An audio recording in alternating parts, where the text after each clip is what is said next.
Day 2 of my 14 days skin betterment challenge. So ನನ್ನ ಸ್ಕಿನ್ನಲ್ಲಿ second ಡೇಗೆ ತುಂಬಾ ಇಂಪ್ರೂವ್ಮೆಂಟ್ನ ನೋಡ್ಬೋದು. ಆ್ಯಂಡ್ ಮಾರ್ನಿಂಗ್ 5:30ಗೆ ಎದ್ದು ಸ್ವಲ್ಪ ವಾರ್ಮ್ ವಾಟರ್ನ ಕುಡಿಯೋದು ನಾನು ತುಂಬ ದಿನಗಳಿಂದ ಅಭ್ಯಾಸ ಮಾಡ್ಕೊಂಡಿದ್ದೀನಿ. ಆ್ಯಂಡ್ ವಾರ್ಮ್ ವಾಟರ್ ಕುಡಿದು ಅದಾದ ನಂತರ ನಂದು ಬ್ರೇಕ್ಫಾಸ್ಟಲ್ಲಿ ನಾನು ನ್ಯೂಟ್ರಿಷನ್ ಮಿಕ್ಸ್ ಶೇಕ್ನ ತೊಗೊತೀನಿ.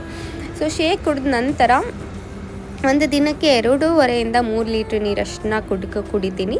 ಸೊ ನೀರು ಕುಡಿದ ನಂತರ ಊಟಕ್ಕೂ ಮುಂಚೆ ಸ್ವಲ್ಪ ಫ್ರೂಟ್ಸ್, ಯಾವ ಫ್ರೂಟ್ಸ್ ಆದರೂ ನಡೆಯುತ್ತೆ. ಸೊ ಸ್ವಲ್ಪ ಫ್ರೂಟ್ಸ್ ಆ್ಯಂಡ್ ಇನ್ ಬಿಟ್ವೀನ್ ಸ್ವಲ್ಪ ಟೈಮ್ ಪಾಸ್ಗೆ ಮೆಹಂದಿ. ಆ್ಯಂಡ್ ಇದಾದ ನಂತರ ನಂದು ಲಂಚ್ನಲ್ಲಿ ನಾನು ಇನ್ನು ಎಲ್ಲ ಥರನೂ ಇನ್ಕ್ಲೂಡ್ ಮಾಡ್ತೀನಿ. ಬ್ಯಾಲೆನ್ಸ್ಡ್ ಮೀಲ್ನ ತೊಗೊಳಕ್ಕೆ ಟ್ರೈ ಮಾಡ್ತೀನಿ. Protein, carbs, fibre, fat and vitamins and minerals. And ಅದಾದ ನಂತರ ಮಜ್ಜಿಗೆ, ಸಮ್ಮರ್ ಇಟ್ಸ್ ಇನ್ ಪೀಕ್. ಮದುವೆನ ಅಟೆಂಡ್ ಮಾಡಿದೆ. And stay tune for day 3 of my 14 days skin betterment challenge.